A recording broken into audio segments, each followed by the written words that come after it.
I didn't really tell him this at the time, but I really sat with that and I was like, God, like, why do I want to do that? And I couldn't articulate an answer. I couldn't really come up with a good enough reason to myself as to why I wanted to do it. And I was looking everywhere apart from the one place that I really needed to look, which was obviously within. And I found that quite difficult to do at first, but I changed my focus and I was like, right, time to drown out the noise. And I started looking at my ikigai. Are you familiar with ikigai? Oh, it's the Japanese philosophy, is that right? But no, feel free to expand a bit on that because it hasn't popped up. Yeah, so it's exactly a Japanese philosophy about your sort of reason for being. That really sort of freed me up because I think it helped me to think less about myself and more about what do I have to offer. Welcome to In My Previous Life. I'm Jen Wakefield and I used to be a primary school teacher, but I've since been a stand-up comedian, presenter and writer. In this podcast, we give you a chance to hear firsthand from people who have changed careers from one set pathway to a creative or purpose-led job role. This is not where you'll hear a rags to riches PR story like the ones you find in magazines, but a real, authentic take on what it's actually like to change lanes in your adult life. So today I'm joined by Lauren Parmar. Lauren, it's lovely to have you. Oh, thanks, Jen. Thanks very much for having me. I'm very excited to hear all about your story. So, Lauren, what were you in your previous life? Well, Jen, in my previous life, I was an executive assistant and now I am a transformative coach. Wow, okay. That's a big change. And I'd love to hear all about it. So let's start, I think, at the beginning. Yeah. Executive assistant, right. Okay, so how did you get into that, Lauren? Like, was it something that you dreamed of? Was it something that someone recommended to you? Or how did it come about? Well, I mean, to tell you that, I feel like I have to take you back a bit, Jen, because that wasn't the start of the story. Ooh, okay, nice. So I actually started my career as an actress. So when I left drama school, I got myself an agent and I was working on and off as an actress for about 7 or 8 years. Wow, 8 years? Yeah, 7 or 8 years. That's quite a long time. Yeah. Jobbing actress. Jobbing actress. I mean, it was definitely more off than it was on. But alongside that, I was doing loads of like weird and wonderful jobs. Yeah, like you have to do, to be fair. Can I ask, Lauren, like what were you doing in that time? Like, what kind of jobs were you working at? I did a bit of commercials, bit of theatre, a bit of short film. But I mean, it was hard. So I did what I think a lot of actors do, where I was like creating a lot of my own work. So writing a lot of my own scripts, writing a lot of short films, plays, comedy scripts. I spent a bit of time on the comedy circuit, just to see how we met. Yeah. So yeah, I did many side gigs. Yes. And then as part of that journey, I started working in various office roles. So I started as a receptionist and then I worked as a personal assistant, a team assistant and an executive assistant. And I spent a bit of time in the design industry before moving into creative production, which is where I got my role as an executive assistant at a company called The Mill. Ah, yes. Okay, so The Mill is very famous as a kind of, it's post-production, is that right? Yeah, it's a visual effects creative production studio. So it's like a market-leading company. And, you know, honestly, it wasn't part of my plan to be an executive assistant or to work there.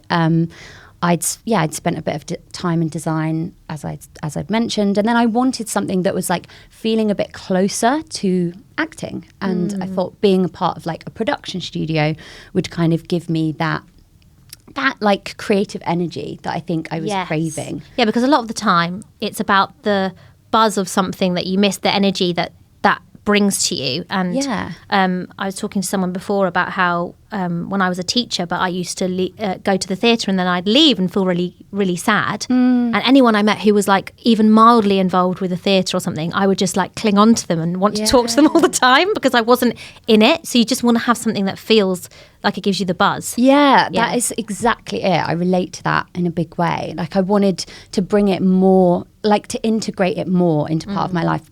Whereas before it felt quite separate. It was like acting and then it was like my day job. But I was like, maybe I can kind of bring the two together in a way. And it was the first job day job that I ever had that I really loved. Yeah, I mean, it's sounds like it's quite an exciting place to work. What's the energy like there? Yeah, it was. I found it really exciting. It's like a busy, like dynamic, creative studio.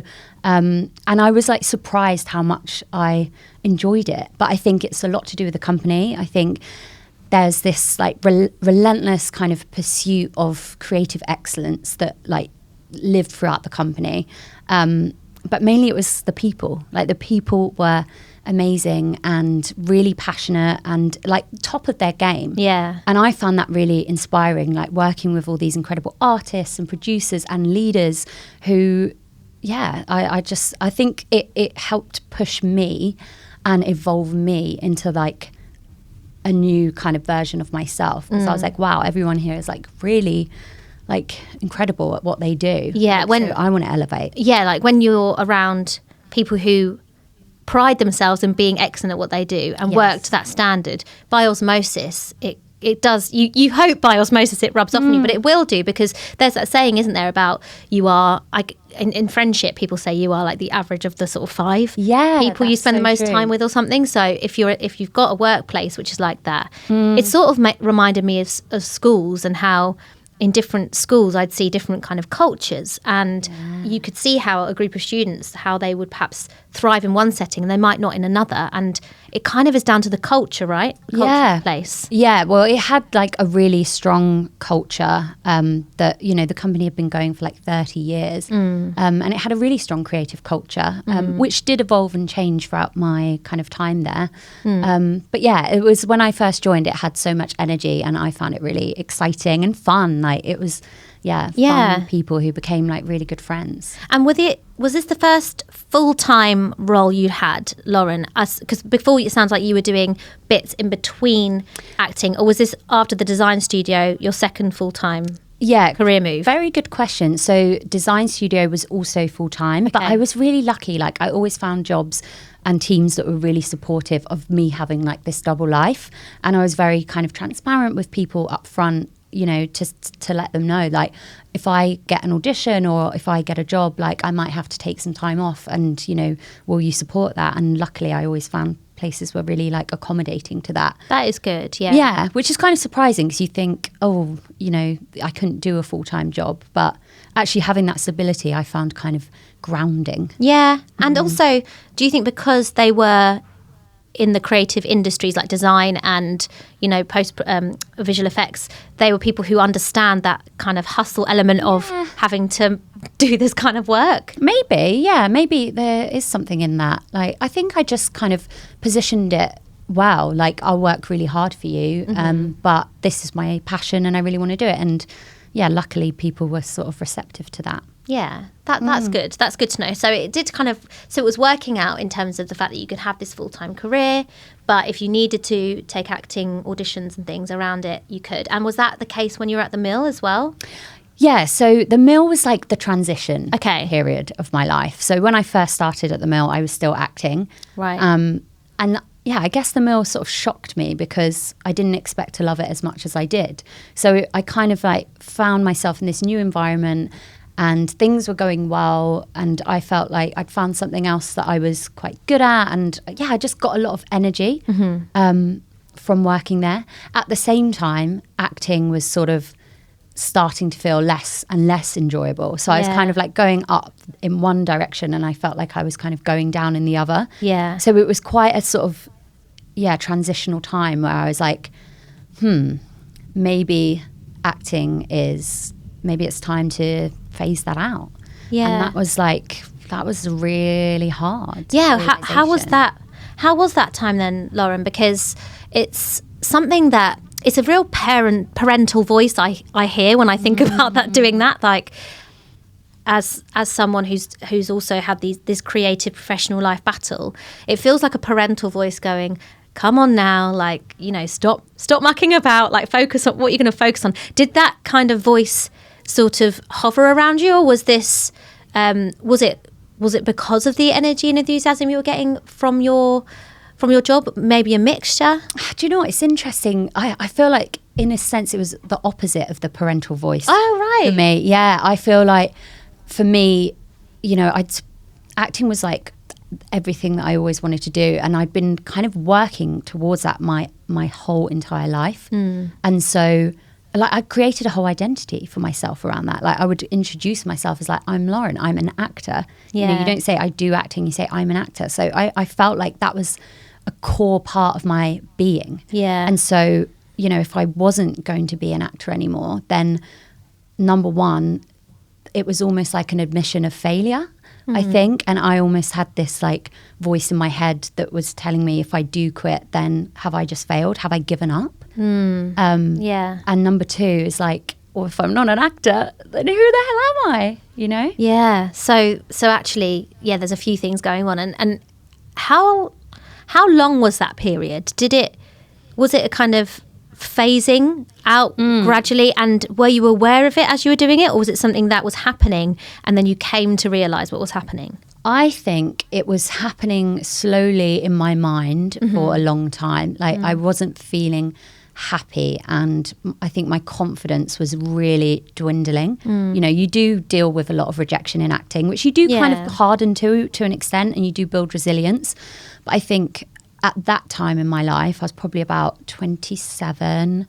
I just felt like my self-esteem had like really taken a knock. And I remember having this like string of like failed auditions, like quite back to back. And like none of them went well. And I was like, oh. But I think when you're in that place of low confidence, you know, that sort of radiates off you. In the same way, when you're feeling confident, you're feeling good in yourself, that energy radiates off you.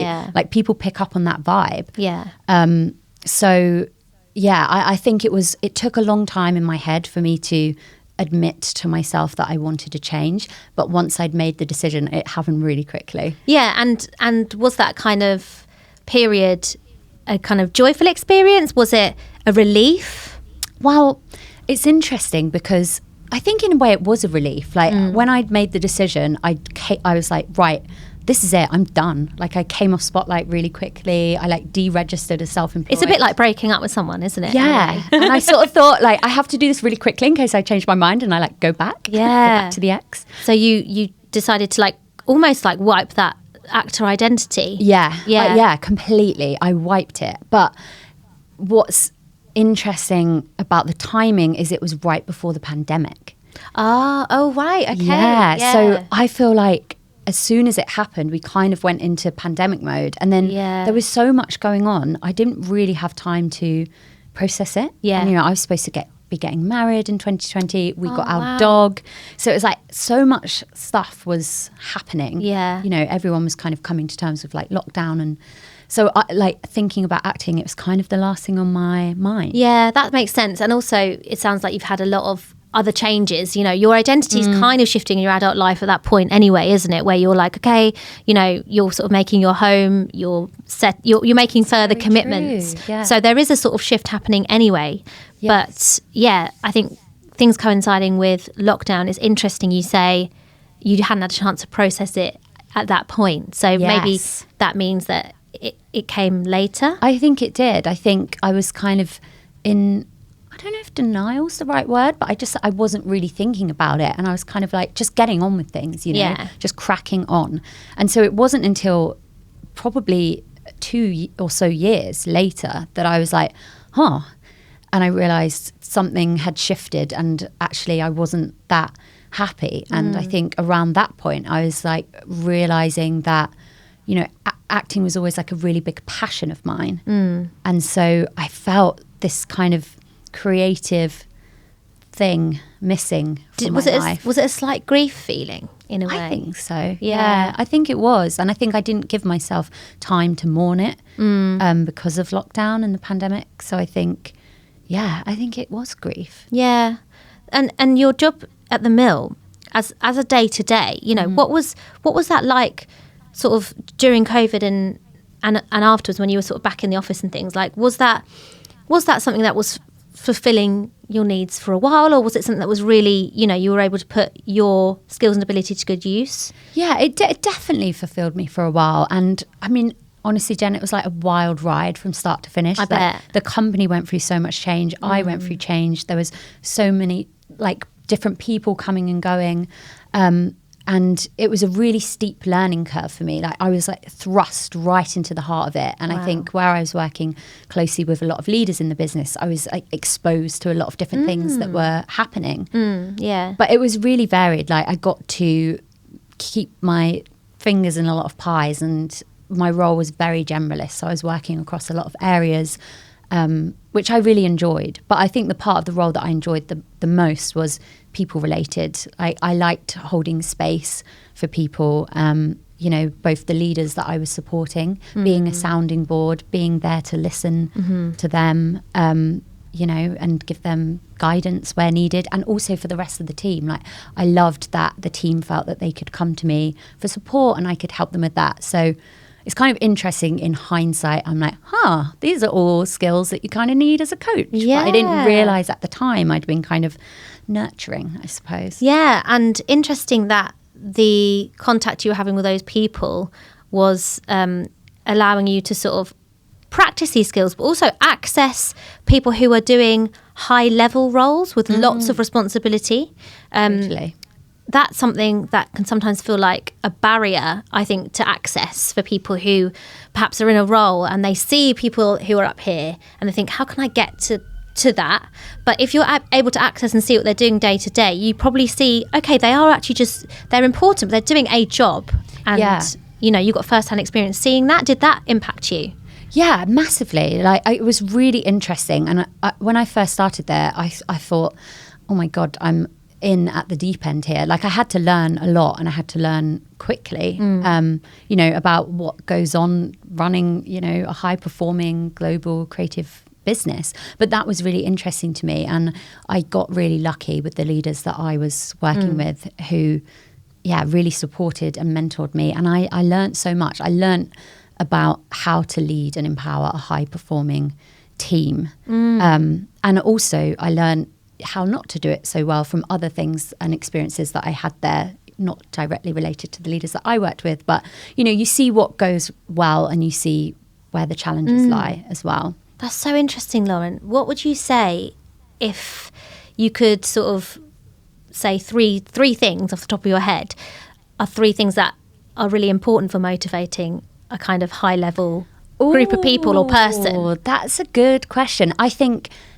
creating space for them to feel valued and heard, I think, is really important. I think if people feel that you've got their back as a leader, I think they'll have your back. So I think that's really important. I think communication and transparency is important, like making sure you are communicating with the team. Like don't leave people in the dark. They want to know what's going on. And I think inclusivity, like making people, all types of people feel included, give them a platform, like let them share their opinions and have their voices heard, listen to the things that they have to say, because ultimately your decisions are going to be so much better if you've, had, and I'm not saying decision by committee, but I think like listen to the dissenting voices in the room, listen to a different point of view, like open yourself up, because ultimately you'll have a more holistic picture. Well, that's really interesting. I just thought I'd mine you a bit there, Lauren, because I was like, you've had some really great experience, and that is a kind of interesting bit of information that I think is going to help lots of people to sort of see what is good to be successful in a team. Yeah, I think it's important because I think in the work that I do now, I work with a lot of founders, and a lot of the work that we do with them is getting them from a founder's mindset to a leader's mindset, which is obviously very different. Yes. Like when you're a founder, very often people start, just by themselves or with a co-founder, and that's a completely different kind of scenario to leading a team, where actually you need to make it less about yourself. You need to make it about the team. Yeah. Making them feel empowered and inspired. Yeah, and that is such a direct link, isn't it, from what you were doing then to what you're doing now. But let's put a pin in that, because we're going to come to that. Yes. We're going to come to that. I'm racing ahead. And so, no, I love it. I absolutely love it. I'm being nosy and mining you for information, because I think it's really exciting information. But let's go back to this shift you were having, where you sort of were slightly grieving the fact that you weren't an actor anymore. Yes. And you were probably processing that, and maybe how that then linked into some of the steps that you came to make. Yeah, well, this is where it gets interesting, I think, because I really didn't know what I wanted to do next. I was sort of starting to feel like I was ready for a new chapter, a new challenge. But yeah, I didn't know what that looked like. I couldn't visualize it. Yeah. And because my role was so generalist, you know, it straddled things from operations to HR to sort of client services. I was like, right, maybe I should pick one of these lanes and like stick to it, like have a specialism. And I had these sorts of ideas that I wanted to progress and like climb up the corporate ladder. I wanted a more senior role, more senior title. I wanted more money. So I kind of experimented a bit. I was like, right, I'm going to see what's out there and I'm going to see what works. So, you know, I had some quite exciting interviews at exciting companies, like some quite senior roles, like head of people and culture, head of operations, chief of staff. And, you know, then I kept getting the same feedback over and over again. People were like, we think you're great. You know, we really love your ideas. We love your energy. We think you'd be a great fit. But there's gaps in your experience. So we think you're not quite experienced enough for this role. Or the other feedback that I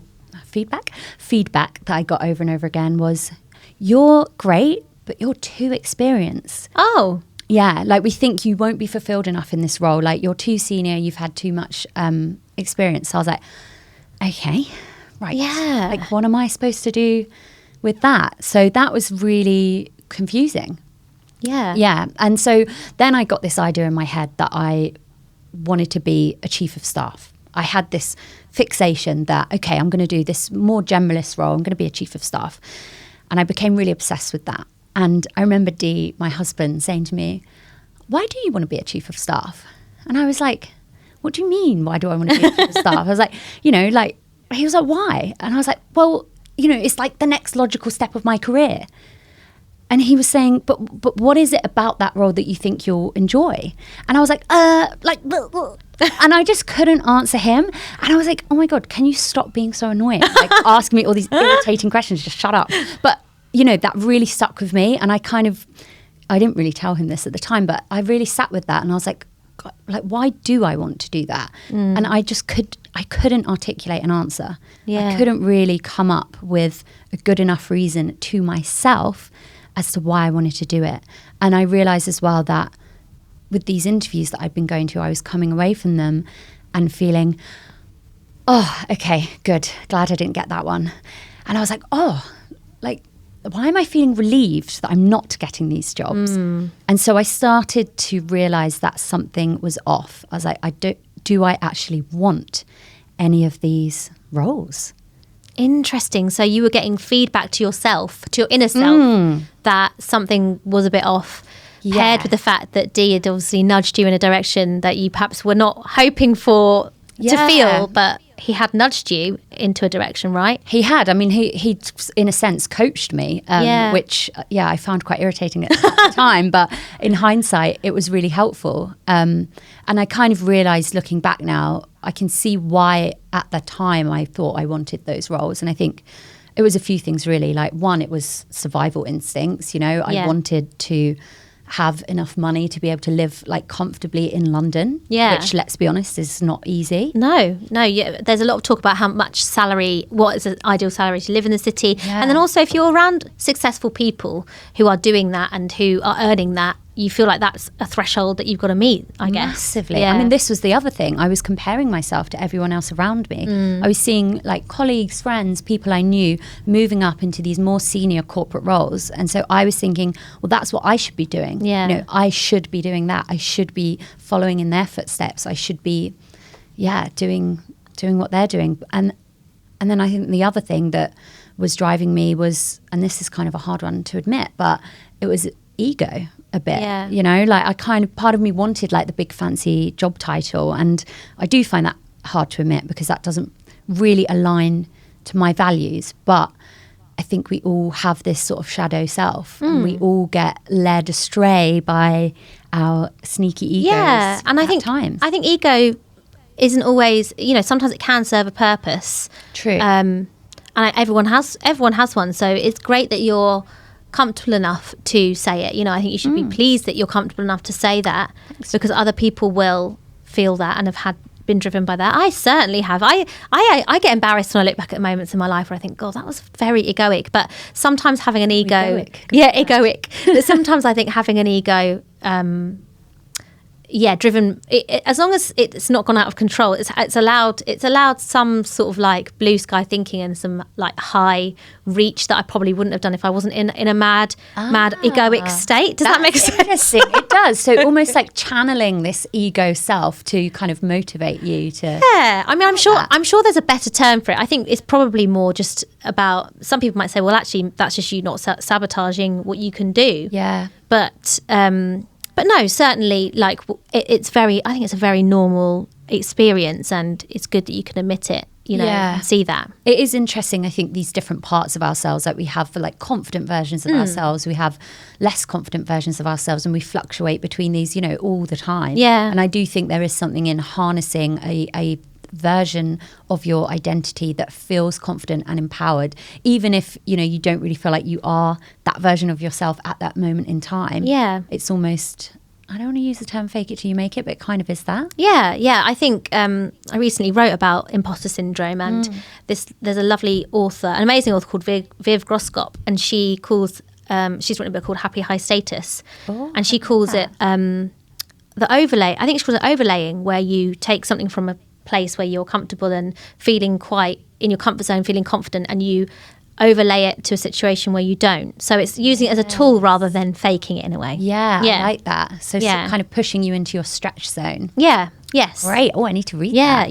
I definitely recommend it, Lauren. Thanks. So you've gone through this period and you're like, I'm really relieved I'm not getting these roles. And then what? What was happening after that? Okay, this was like, I like to think of it as like my time in the wilderness, because I was like, exactly like what you just said. Now what? I was like, if I don't want any of these jobs, what do I want to do? Yeah. And so I was really confused. And I realised that I'd been looking everywhere outside of myself for answers. I was looking what other people were doing. I was looking online, trying to get the world to show me answers. Yeah, and it sounds like you were in a bit of a comparison hole. Massively. Yeah, I really was. And I was looking everywhere apart from the one place that I really needed to look, which was obviously within. And I found that quite difficult to do at first, but I just... I changed my focus, and I was like, right, time to drown out the noise, like get quiet, get still, and really try and like tune into like, what do I want authentically, not because out of ego, not because someone else is doing it, not because I think this is what other people expect of me, like what's going to make me happy and fulfilled, and what am I going to feel like really proud to do. And what did that tuning out look like? Well, this is when I started to develop my meditation practice. Okay. And it kind of started with yoga. I started doing yoga, which was an amazing tool that I found helped me to feel like really calm and emotionally and physically strong. And it also helped me kind of like connect a bit more to my spirituality. And I don't really know how to describe what my spirituality is, because I'm not religious. I don't believe in a kind of God or anything as such, but I do believe in this sort of higher power of the universe, I suppose. But anyway, I used that time to like start meditating, and I got really curious about meditation. I started reading a lot more about it, and I started practicing, and I started doing it every day, and sometimes I was meditating for like an hour a day. Is this around working? Yeah, around working. Wow, an hour a day is long. It's long. It's long, especially if you're not an experienced meditator. It can feel really long. But I was doing these guided meditations, and I was kind of, I suppose I was sort of forcing myself to do it. And at sometimes I felt like I didn't want to do it. But I realised that actually I was getting a lot out of it. And I started doing a lot of visualisation, which was hard at first because I didn't really know what I wanted. So how do you visualise if you don't know what you want? Yeah. So what was that experience like? Did you have to pay attention to what was popping up rather than sort of visualising what you thought you wanted? Well, I started trying to tune in to how I wanted to feel. And that was a bit of a shift as well. I was like, it was a shift away from thinking about the material things that I wanted, the role, the company, the title. And it's like, how do I want to feel like as a person? Like, how do I want to feel in my energy? Like, okay, I want to feel confident. I want to feel excited. I want to feel happy.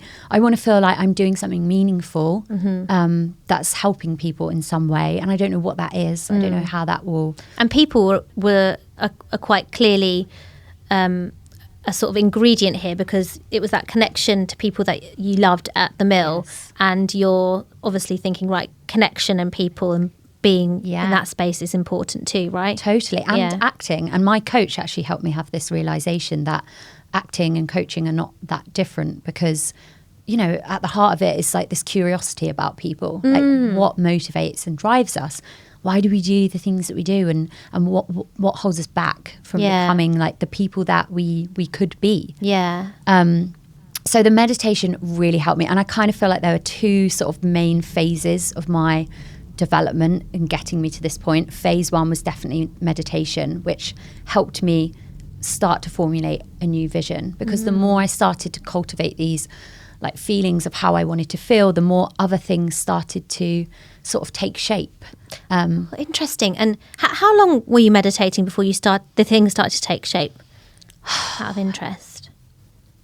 It's hard to say, really. I mean, definitely a period of like months.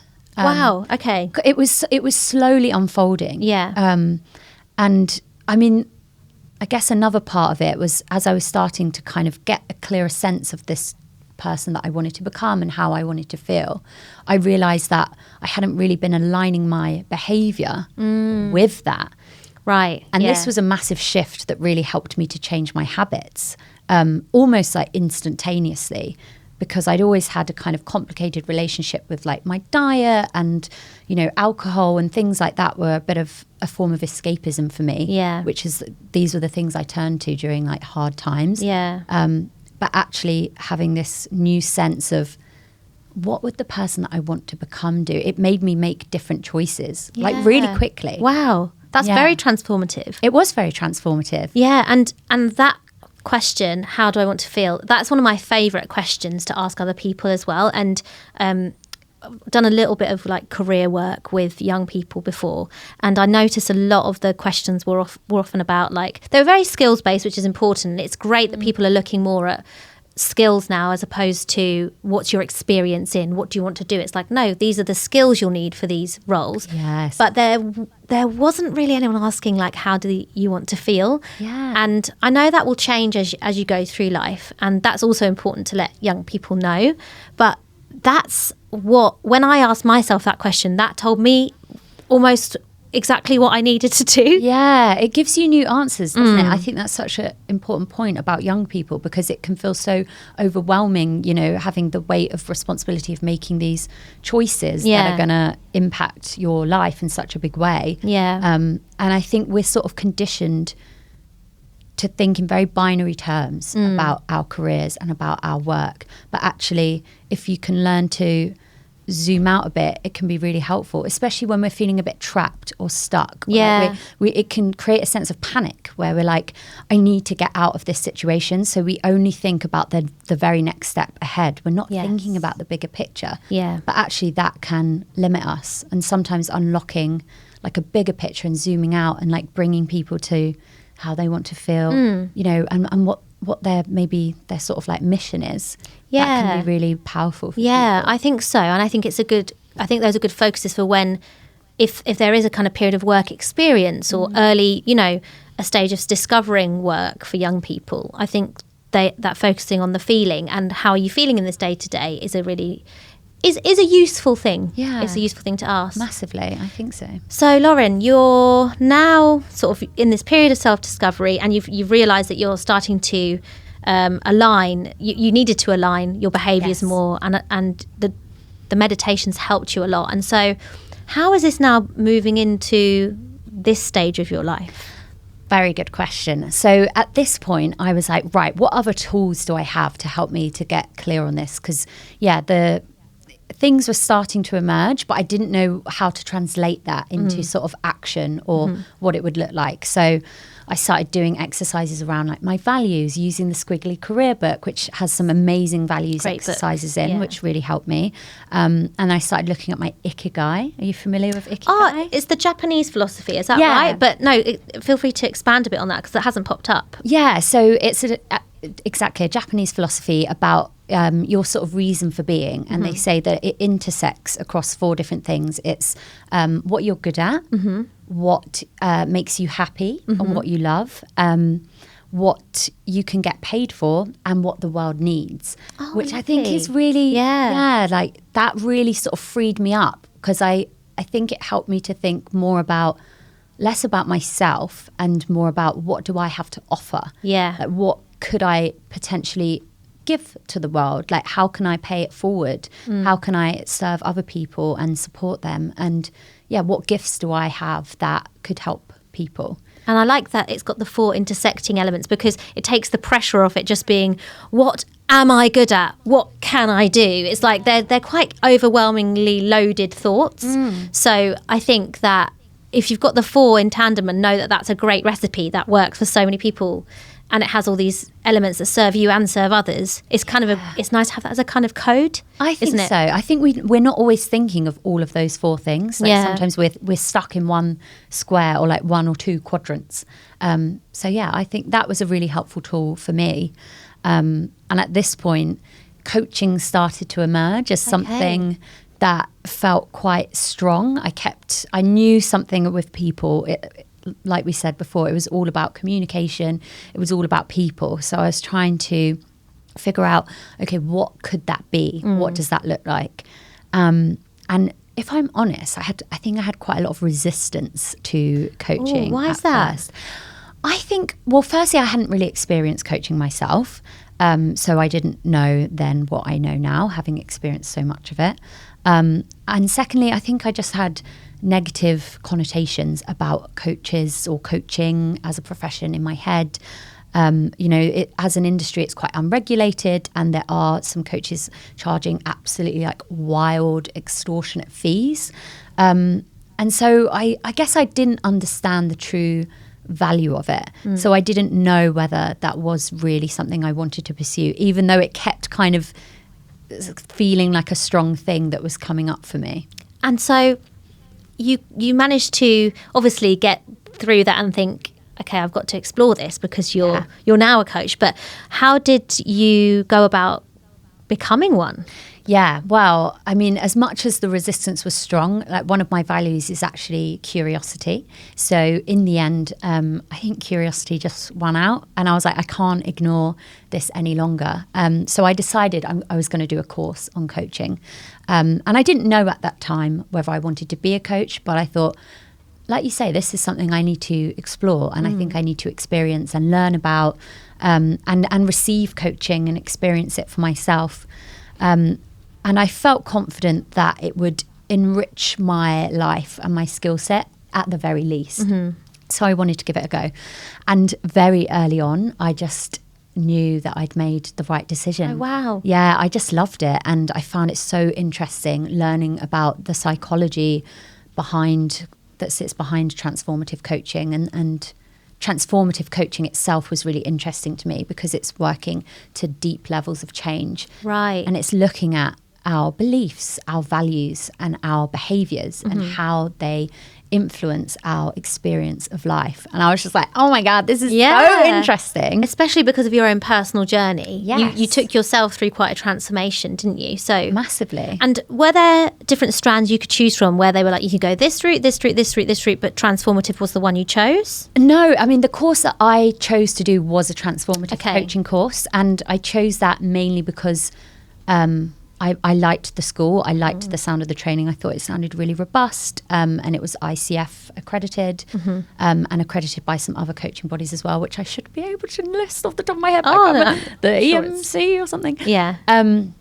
But yeah, I think it was that transformative piece that I was really interested in, because it seemed I had a perception that it was going to go a bit deeper. Yeah. And, obviously I'm not a psychologist or a psychotherapist. I'm very, very cautious of always stating that, but I think it's really useful to have a reference point and context around human behaviour and why we do what we do. Yeah, and I just think it's great to have been able to find something that matches up so well with your values and what you wanted to do. Like it's like very aligned, isn't it? It really is. Yeah. And I mean, one of the best things about it is that you get so much coaching whilst you're on the course. Right, okay. And so this was really phase 2 of my journey, I think. If like meditation gave me the vision, being coached gave me the confidence, the support and the accountability that I needed to start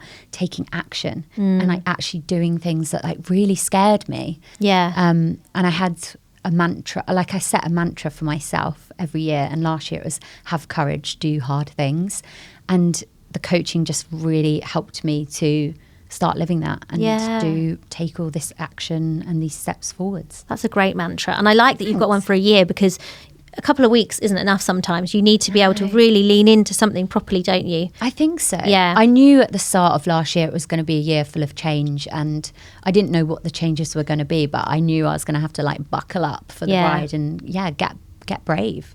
It's brilliant, Lauren. And now your day-to-day, what's that like as a transformative coach? Well, I mean, it's still quite early days for my business, but you know, I love working with my clients. Like that's what gives me the most energy, is supporting my clients through their transformations. So I work primarily with aspiring and existing female founders, but also ambitious women. And I founded my studio last year, which is Mood London, LDN. And I'm really, really passionate about empowering women to be their best selves and to help them get the things that they want, basically, in their business and in their life. And I talk quite a lot about this concept of scaling ourselves, because I think so often as women in particular, we can limit ourselves and we can shrink ourselves down to, you know, accommodate other people. I think women's behaviour and how we show up is constantly being observed and criticised. You know, we're accused of being too much or not enough, too ambitious, not ambitious enough.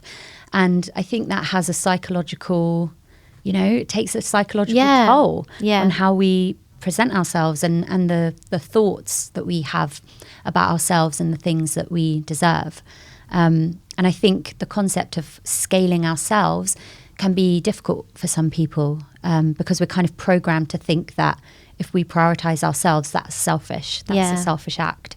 But I really disagree with that. And I think if we can become the best versions of ourselves, then I think we will be more influential, we'll be more powerful, and we can really leverage that as a force for good. Yeah. Like we can create space, we can create opportunities, we could create projects, businesses, art, and we can create change. Yeah, no, that makes a lot of sense, Lauren. I'm here for that, here for that, and good, and understand those thought processes that you're talking about there, having been through it myself, I think, because sometimes it's not just about what you're going through; it's also about communicating to the people around you how you're changing, because that's quite challenging. Like when you're changing, how other people react to that is sometimes more challenging than the change yourself as well. It really is, because we've got all these expectations that we feel, you know, whether they're real or imagined, you know, we do feel the pressure of other people's expectations. And I think, again, women, you know, typically do tend to prioritize the needs and wants of people around us. You know, I'm speaking in general terms, but obviously there is, have you heard of the term the exhaustion gap? I haven't actually. It's like a term that's been coined to describe the sort of gap in like household responsibilities that women seem to be taking the lion's share. Yes. Often women are taking the lion's share of the child like care responsibilities and household responsibilities as well. So I think it can be really hard for women to sometimes prioritize their own needs. I've heard of like mental load as well, which is another thing I think is really interesting in relationships, where women are kind of planning ahead and managing the business of their family life and relationships and things. And so I think that's I can understand that in terms of like load share and how that impacts women a lot. And so, Lauren, do your clients, like, do you see them online? Do you see them face to face? How long is a session? So I see most of my clients online at the moment. I mean, I would love to do more face-to-face work. Maybe one day I would love to have a little studio, like a physical studio. Where I could meet clients. That would be really exciting to me. But also it works really well online because it means we can be super flexible. And, I've had clients in New York. I've had clients in Spain. So you're working in different time zones as well? Working in different time zones, yeah. But typically sessions tend to be an hour. Sometimes we might do a slightly longer one at the beginning where we'll do like a really deep dive on what they want to get out of the coaching relationship. So we create this sort of sense of North Star for, their lives. So we both know what we're moving towards. Oh, I love that. I love that. I've never heard it described that way. Really? That's brilliant. It's good. I think it's really important. Like a key part of coaching is like understanding what the goal is. Like it's very future focused. So how I like to work with my clients is like work to an overarching goal, or a vision. Again, I really like the word vision. And I think that might just be connecting to a feeling like I want to feel really confident or I want to feel peaceful, whatever it is. It doesn't have to be a tangible thing, although it might be. And can it be more than one feeling? Yeah, it definitely can. Yeah. And it can be more than one thing. Sometimes clients come with a whole load of goals and then it's about, okay, how do we chunk that down and make that manageable so we're not overwhelming ourselves and setting unrealistic expectations and then kind of setting ourselves up for failure, which is something I've always done in my life, ripping off more than I can chew and then not being able to keep up with the unrealistic demands I've set on myself and then being like, oh well, I failed again. It really feels like having sessions with you would be like having someone in your corner as a woman who's like looking out for those particularly kind of like not damaging but overloading things that can be placed, and you're probably seeing those patterns. But the idea that someone's in your corner, that you've got that little bit of self-care handled by coming and having a session with you must be a really nice feeling for your clients. Yeah, I really like that idea actually of being in the corner, and I think it definitely is like that. I like to think of myself as a thinking partner. I help my clients to think, and it's so rare for someone to just hold space for you to share what's coming up. Like even if as a coach I did nothing, but if I said nothing for a full hour and just listened, like that would still have a positive impact. But obviously we do so much more than that. And I like to think of my role as a coach as kind of like shining a light on things that people can't see about themselves. And then it's up to them to whether they want to explore that. But very often just by reflecting back to someone something that they've said, they might have a new insight. And you can see when a client's having a new insight, and it's really amazing because they slow down, they're looking, and you're like, I've hit something. They've had a new thought. And that's quite exciting. It's really exciting, Lauren, and it's kind of no wonder to me now that I hear your story that you've ended up here, because you almost kind of coached yourself, and I can see how that kind of speaks to you. But Lauren, I want to ask how if there's anything in this journey that you could do differently, would you have done it differently? I mean, knowing what I know now, I would have got a coach like many years ago. But at the same time, I sort of think I was on this journey for a reason, and everything that I've learned along the way has got me to where I am. And I'm now doing my meditation teacher training. Oh, yeah, that was something. As soon as you said it, I was like, Lauren should do more meditation, like meditation. Education. Well, I'm really excited because it's like, my 2 points of evolution were meditation and coaching. And now I offer coaching as a service. And so I really want to bring meditation to Mood London and be able to share that with people as well. And, hopefully make it a bit more accessible for people and potentially bring it in my own way. And hopefully it will help people in the way that it's helped me. But I do think, to go back to your question, would I have done something differently? I think it was all a part of the process. And I think if anyone is listening or watching who is feeling really stuck or, down, or like they're trapped and they don't know where to turn, and this could be really hard to hear, but I think like on the other side of that is growth and is like opportunity. And I think, that like really amazing things can come when you can push past these like difficult sticky points that we all go through. Well done you, Lauren, for, taking a big leap and starting your own business, which is no mean feat. Yeah. And, as a service kind of led career, I think it's really worthwhile and exciting what you're doing. So where can we find you? You can find us. I have a website, moodlondon.co, so you can find us there. We're on Instagram, also at moodlondon.co, London spelled LDN. I'm on LinkedIn, Lauren.Parmar. So check us out there. And I offer free discovery calls, so book a call in with me, and if you want to chat about things, and I can tell you more about it. Brilliant. Thank you so much, Lauren. Thanks, Jen. Thanks so much.